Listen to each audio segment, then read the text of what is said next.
Welcome in to Outkick the Show. I am your fearless leader, Clay Travis. I hope all of you are having spectacular Wednesdays wherever you may be. I'm gearing up for the Justin Timberlake concert tonight, which will be taking place at Bridgestone Arena. It's the reason why Game 7 between the Preds and the Winnipeg Jets is not going to actually be taking place. Tomorrow will be Game 7. Tonight, I'm going to bring Sexy back into your Periscope and Facebook Lives. I will be at the Bridgestone Arena with my wife watching Justin Timberlake concert. Probably a lot of you who are in the Nashville area will be watching it as well. For those of you who are already calling me gay, I would say this. Find me a place in America with more hot women in a small area than Justin Timberlake tonight in Nashville. Now, granted, I am a married man. Now, granted, I will be there with my wife. But you know what's 100% guaranteed? She's going to sleep with me after Justin Timberlake. As a married man, that's all I can ask for. You tell me if I pay enough money to go to a concert that my wife is going to sleep with me afterwards, guess what? Probably going to go to that concert. Just telling you the truth. That's the truth, boys and girls. I'll be at Timberlake tonight. Lots to get to. Sportsbook review is where you should be if you need any gambling or informational related needs. Got the NBA playoffs tonight. I'm actually intrigued to see what happens. 76ers on the road against the Celtics. I'll be following it from my phone because I'll be at Timberlake tomorrow night. Got Game 7, final game of the NHL second round. Hopefully the Preds, for my case sake, advance. I'd like to see them play against Las Vegas. But all of that will be a lot of fun. I would encourage you to go to sportsbookreview.com. And there is a huge number of you who are responding to my friends at The Home Loan Expert, letting them take care of you across the country. They trust Ryan Kelly. I trust Ryan Kelly. If you need a new mortgage, why not get hooked up now? Go to thehomeloanexpert.com, and you will be glad that you did. All right, boys and girls, a rundown on today's show. We're going to talk about the Comcast and Disney battle for Fox. I'm fascinated by it. I think if you are interested at all in sports, media, or business, this is one of the biggest stories that we have ever seen in terms of what its long-range impact could be on the media universe. And if you are not paying attention to this, I feel bad for you, son, because you should. And I'm going to tell you all about it from my perspective. Katie Nolan. News breaks that she makes over $1 million a year. This was well known in the sports media universe, but now the story's out there. Everybody's asking, what do you think about Katie Nolan making $1 million a year? Plus, I will talk about that and how is ESPN using her. Justin Timberlake. Like I said, I'm going to be there tonight. I'm going to bring Sexy back. Donald Trump gets the prisoners freed from North Korea. Even if you hate Donald Trump, I think you have to acknowledge this is a good thing. I'll tell you why I believe it's a very good thing. And I'm at war right now with carpenter bees. I need all the help and solutions you could possibly have. I almost died this earlier today. I did my radio show. I came home. I was out on my porch trying to get on the side of my house. And these carpenter bees are everywhere. They don't really sting you, but they will just be everywhere. And I'm trying to hit them with a tennis racket like a crazy man. I'm out on the, literally on the roof of my house trying to hit carpenter bees with my tennis racket, just knocking them all over the place like Andy Roddick back in the day at Wimbledon. And they are everywhere. And so I have no idea what's going to happen. But I just told my wife, I said, hey, we got to get somebody to come out and help us with the carpenter bees.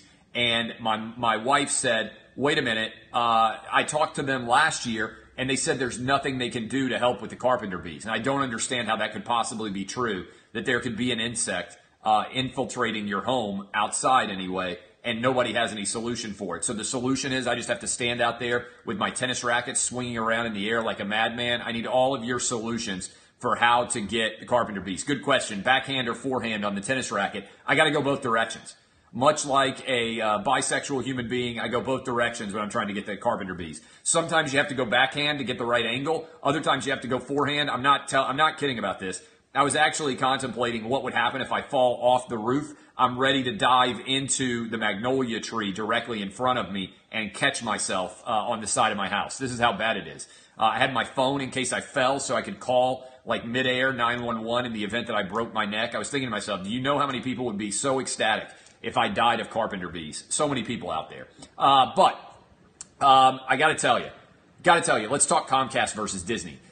this story, I don't know if you just saw the story that I put up on Outkick. A lot of you will check it out and will read it. You can go to outkick.com and read it, outkickthecoverage.com. I think there's a lot at play here, and I want to break this down for you. If you have not been following this corporate battle, if you are interested in sports, media, or business, you should be following it. So here's what happened. Rupert Murdoch basically put the Fox assets for sale. Does not include Fox News, does not include the Fox Broadcast Network, doesn't include FS1 or FS2, doesn't include the Big Ten Network. Pretty much everything else. Doesn't include the Fox lot. Disney agreed to buy those for $52 billion. And as part of that deal, Disney is primarily purchasing it with stock. And the reason they are primarily purchasing it with stock is because they have a lot of stock that they can issue to Fox. But the challenge is it's predicated on the value of Disney stock. Now, I don't know whether you've paid attention to this or not, but I know a lot of people have. The Disney price on the stock. Disney stock was at around $112 when this deal was actually broken out. Right now, this deal, I'm looking at it right now, pulling up, Dow guy here will be impressed. Disney's down under $100 a share. So Disney is down under $100 a share, meaning at least 10% of the purchase price has been taken off the table ever since this deal was announced. It's now more like a $47 or $48 billion deal than it is a $52.4 billion deal. That's a big drop. They predicated this deal on $110, $111, $112 stock value. It's now down under $100. And this is interesting if you've been following stock prices. Last 3 years has been incredible. Last 3 years has been incredible in the overall the landscape. And what is also ridiculous is when you really break it down, for the last 3 years, Disney has been doing worse and worse in terms of its stock price. Over the last 3 years, Disney is down. That's pretty hard to do if you have a decent business going on, to have your stock price down over the last 3 years. For instance, Fox, which is being purchased, many of the assets, is at an all-time high right now, roughly. So this is something that I think is incredibly interesting. Disney stock is down for a couple of reasons. One, well, let me just kind of go back and tell you more about this battle if you haven't been following it and paying attention to it. This battle is utterly fascinating, okay? This battle is utterly fascinating because Disney made the decision to buy Fox. Their purchase price has gone down, and Comcast attempted to buy these assets at the time. And they offered 16% more. Disney did not, the Fox board did not accept that offer because they were concerned because AT&T's merger with Time Warner was being challenged in the courts by the government, saying it was an antitrust violation. They did not allow, they were concerned that that would also happen if they tried to buy the assets at Fox. And so the Fox board picked Disney. Now, since that time, AT&T has had a lawsuit filed, and they've since had their trial. The judge is going to issue a ruling on whether that merger between AT&T and Time Warner, that purchase, is allowed on June 12th. And the expectation seems to be in the market as a whole right now that that is going to be permitted and, in fact, is going to happen. And if that does end up happening, then in the event that that happens, Comcast is coming back, and they're preparing to be able to pay $60 billion, and they're prepared to be able to pay it in cash. Well, right now, Disney's offer is worth $46 or $47 billion, so the offer from Comcast could potentially be a lot more. And Comcast is starting to play dirty. They released news. They leaked it. They leaked it to the media the day before Disney announced their quarterly earnings, so it would cause an uproar in the Disney universe right before they announced earnings. Now, Disney is down $2 today after being down nearly $1 yesterday, because there's trepidation about whether or not they're going to be able to get the Fox deal done. There's uncertainty about how much they might have to pay, and the fact that they're probably going to have to increase their bid. And there also is continuing fear over Disney not meeting its earnings because of ESPN, not meeting its expectations because of ESPN. The overall Disney universe did pretty well, but Disney had major issues because ESPN, for its 8th straight quarter, did not actually make its number. And I'm reading directly from an article because some of you are idiots and you don't understand how to do research. Here is the news. Shares of Disney fell after this entertainment giant released second quarter earnings that topped Wall Street expectations, but showed ESPN continues to drag down the business. ESPN revenue fell for yet another quarter. This is from Business Insider. As the cable sports network struggles to find its footing in the digital world, Disney's acquisition of BAMTech from Major League Baseball's advanced media division added to the losses for the company's cable networks. The decrease at ESPN, this is a direct quote, was driven by higher programming costs, partially offset by affiliate revenue growth and higher advertising revenue. The programming cost increase was due to the college football playoff bowl games and rate increases for college sports and NBA programming. So, again, this is directly from the Disney release. Some of you out there are like, oh, you got it wrong. You got this info wrong. Like, I'm smarter than you are. It's very rare. Just file this away. It's very rare that you are going to come to me and share info with me that I haven't already thought of. It's also very rare, exceedingly rare, although it does occasionally happen, that I'm wrong. Figure this. My brain works really well. Really, really well. So the odds are of you being on Twitter and being able to come out and say, hey, you missed this, probably not. Because I think pretty much through every permutation before I write an article or before I make an argument. People think that I just come out and shoot from the lip.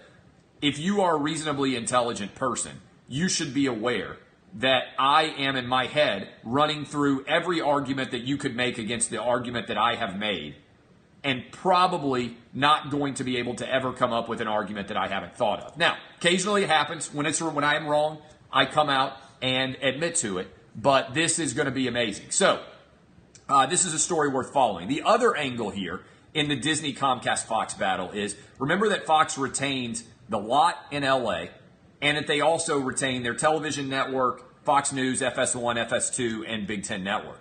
I'm intrigued by this question. I've been thinking about it, talking about it. It's a great hypothetical. What if Fox, the remaining assets, ultimately get sold to either Amazon or Facebook or Apple, which are now getting into the business of creating their own original content for streaming? I'm fascinated by that, to see what exactly could end up happening with the remaining Fox assets. But in the meantime, if you are not paying attention to Disney versus Comcast for Fox, I think that you are totally missing the boat on what is one of the biggest media stories of our lives. Let me also say this. I've been talking about this on this show for a little while. The moment the Wall Street Journal reported that Comcast had bid 16% more for Fox assets than Disney had, I said that's got Rupert Murdoch's fingerprints all over it.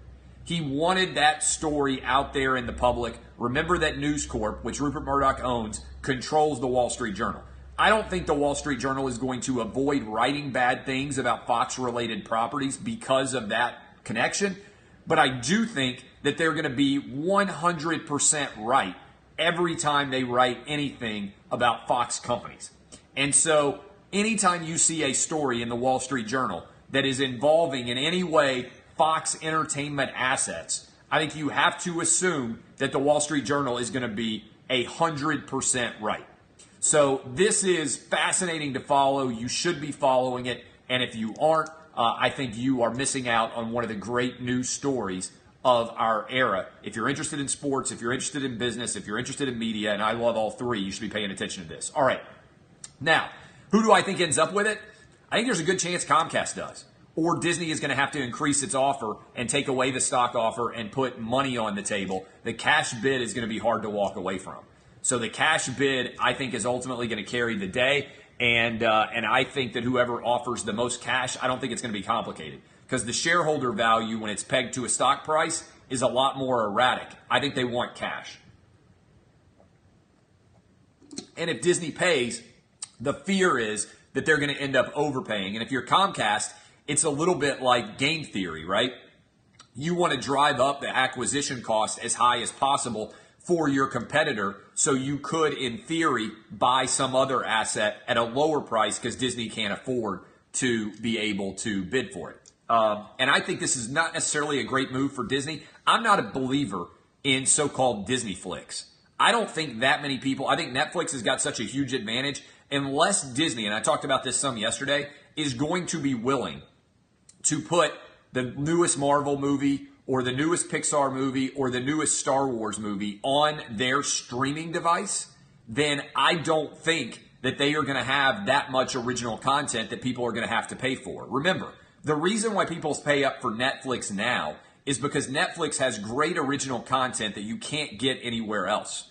So far, Disney is starting to put its toe into those waters, but so far, just about everything that Disney is talking about offering is a library of existing movies. It's not that hard to go out and find a new movie. My kids, I'll tell you, my 3-year-old every morning now wants to watch Spider-Man.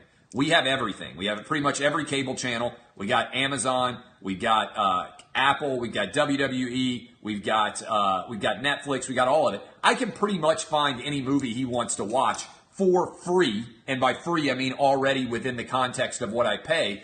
And if he loves a movie, then I can find it. But you know what? We have so many entertainment options for my kids now. I don't know that we would sign up for Disney. I really don't. We pay for everything. And so as a result, I don't know what the overall impact is going to happen. I don't necessarily buy that unless there's great original content, which is what Disney's doing with their $150 million a year they're going to pay for UFC.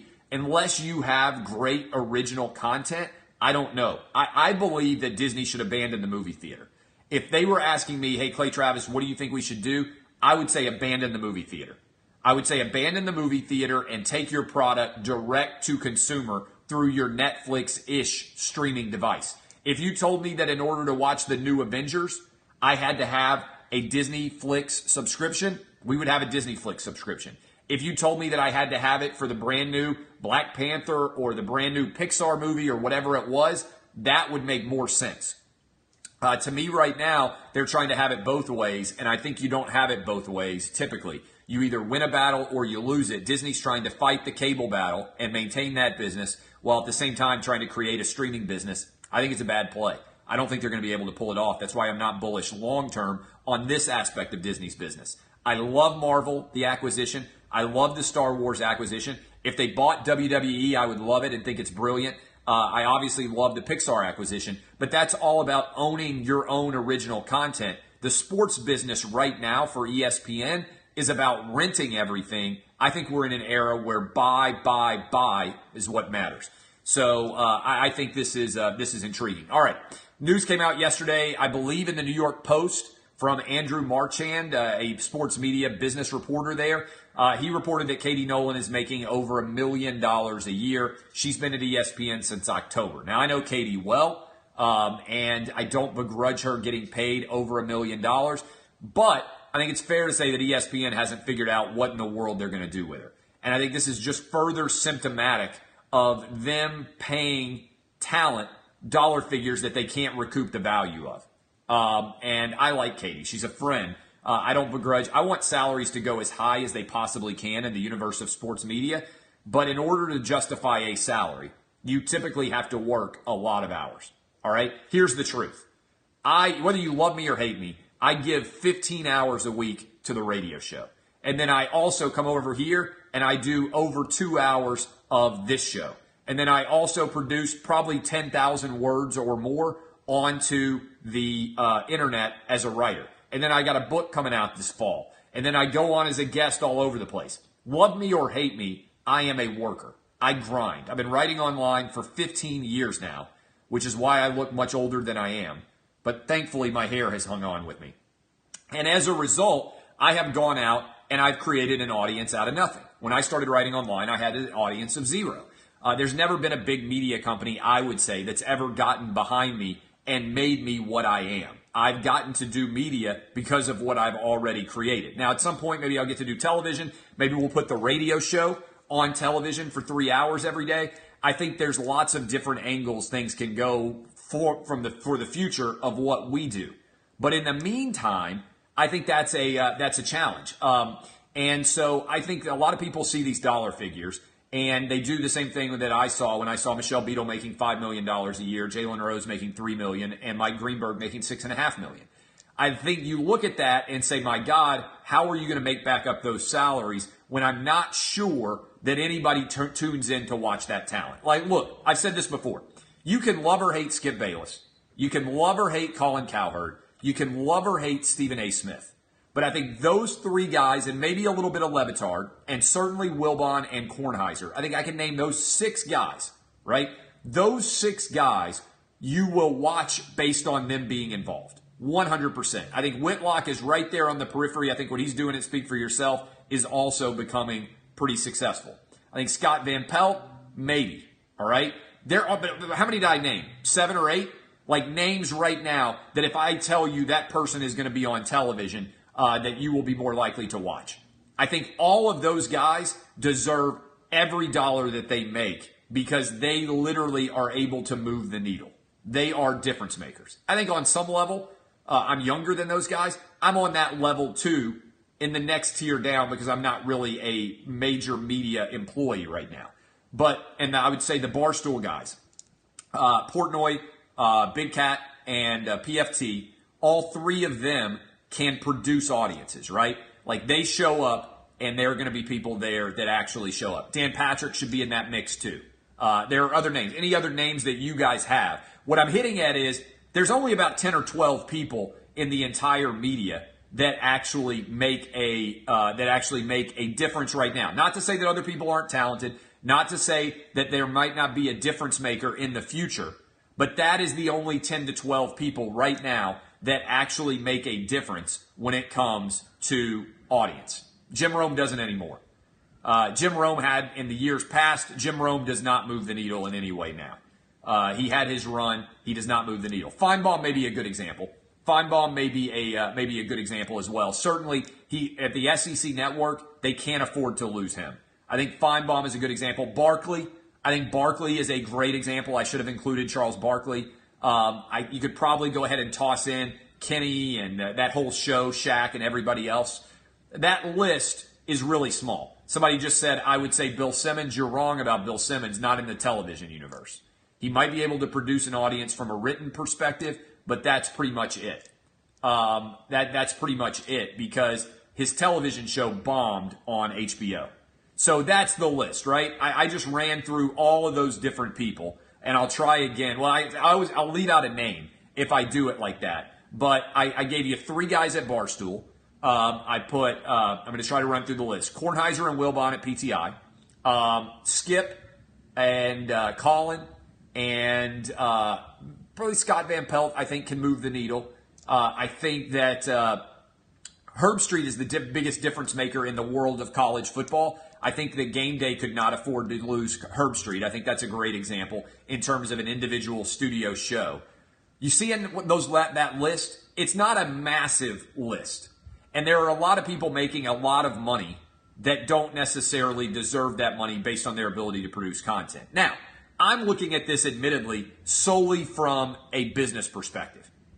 Totally from a business perspective, there are relatively few people that actually make a substantial difference in audience. That I'm going to tune in and I'm going to watch what they have to say. Love or hate Skip Bayless. After LeBron James has a big game or a bad game or something happens in the world of the NBA, lots of people say, I want to hear what Skip Bayless has to say. Lots of people say, I want to see what Stephen A. Smith has to say.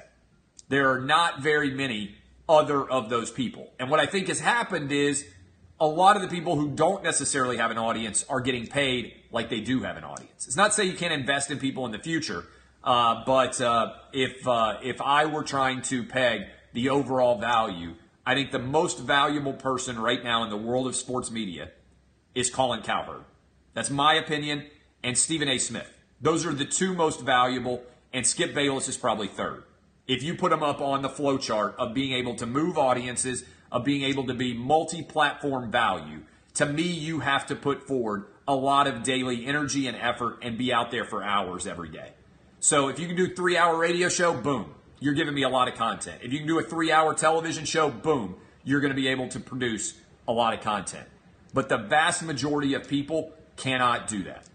And so I think that's where the anger over Katie Nolan comes from. I also think there's a lot of people at ESPN who leaked this information to the writer, who I think have looked at the Katie Nolan story and they say, wait a minute, I don't make any money in the grand scheme of things. ESPN has gotten really tight. I've been grinding here for a long time to make $200,000, $300,000, $400,000 a year. And then Katie Nolan comes in and she does Snapchat and she does a once a week podcast and she's going to do a once a week digital show and she's going to make over $1 million a year.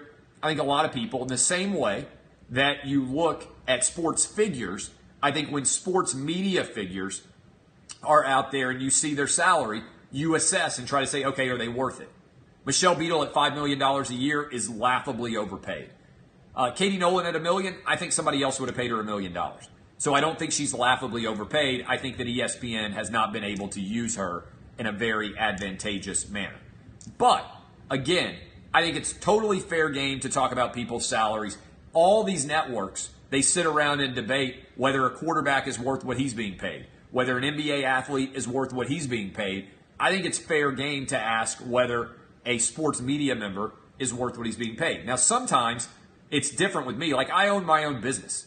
If you don't think I'm worth what I'm being paid, then don't go out and support my business. I make the vast majority of my income through my own business. So if you want to make the income that I do, be a sports media member who owns your own business.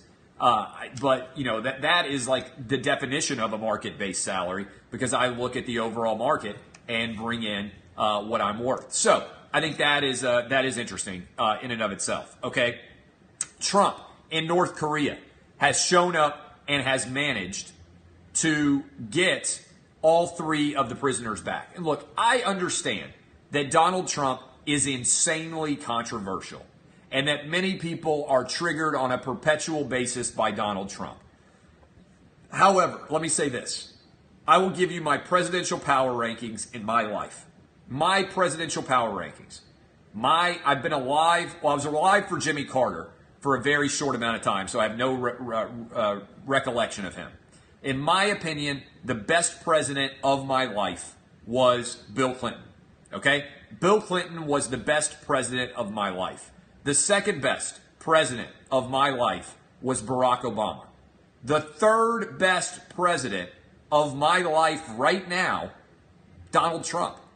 The fourth best president, George Bush Sr. The worst president of my life was, and I'm not counting Ronald Reagan because from 1980 to 1988, I was not really old enough to have a legitimate opinion about the president. Worst president of my life is George W. Bush. And people say, how do you end up with that ranking?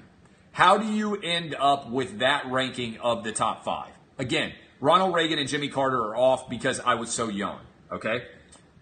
I look at presidents and say, were you a disaster? That's the first question I ask. George W. Bush was an unmitigated disaster as president of the United States.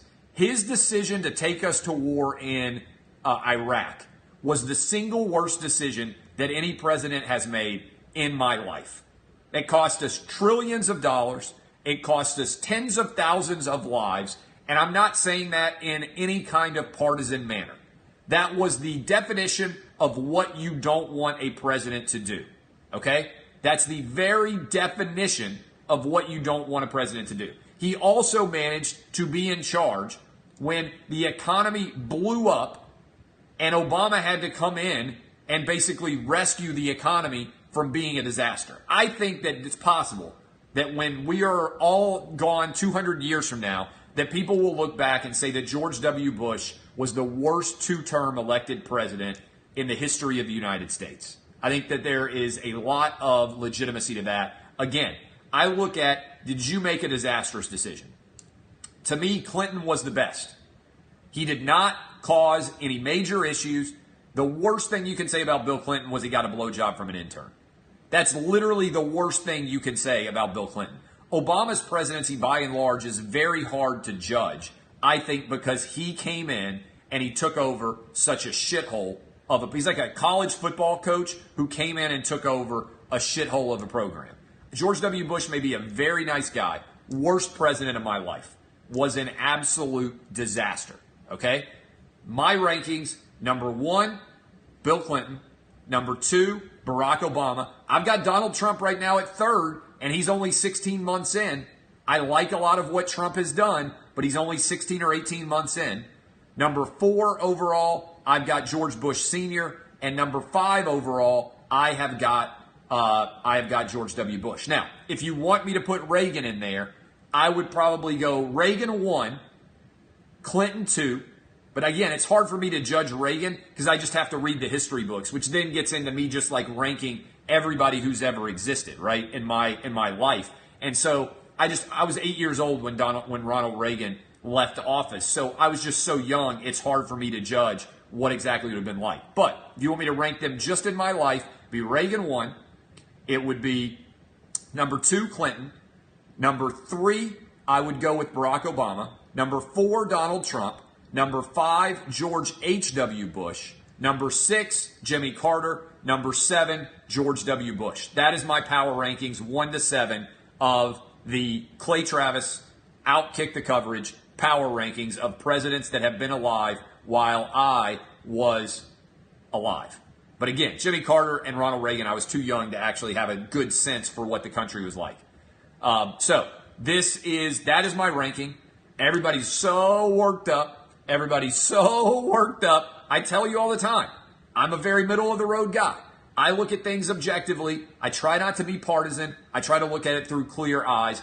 The North Korea situation has the potential to earn Donald Trump the Nobel Peace Prize and to be the greatest thing that's been accomplished in the world since the Berlin Wall came down in terms of making the world a safer and better place. What has Trump done badly, in your opinion? I think Trump does not use Twitter well. I think he's been his own worst enemy. I think if Donald Trump used Twitter only to go through and sell the things he wants to sell, I think his approval ratings would be 7 to 8 points higher. Because if you look at the economy, if you look at the overall decisions that he made, his Supreme Court justice is a fine choice. I think the tax cut, corporate tax cut, was much needed, and I think is going to be a great stimulus for the economy. I think that the whole mess over health care and everything else, I think, again, the ultimate issue in the grand scheme of things with Trump is just we don't need an unmitigated view into every thought that he has. And I think social media has not been great for him. All right? I think social media has not been great for him. But I think in terms of his overall policies, I don't have very much to complain about. I think in general, Trump has been so much better than the press that Donald Trump receives. I think the media has been unfair to Donald Trump. I think getting these guys released from North Korea, and if he has this meeting in North Korea and it goes as well as it seems it might, I think Donald Trump could deserve the Nobel Peace Prize, and I think Trump could certainly ascend my presidential power rankings in my life. Finally, I appreciate all of you. I am off to go see Justin Timberlake, and I appreciate all of you for the time that you spent with me and for my ability to trigger all of you with my presidential power rankings 1 to 7. I am Clay Travis. I appreciate all of you. If you enjoy the show, share it. DBAP, don't be a pussy. This has been Outkick the Show.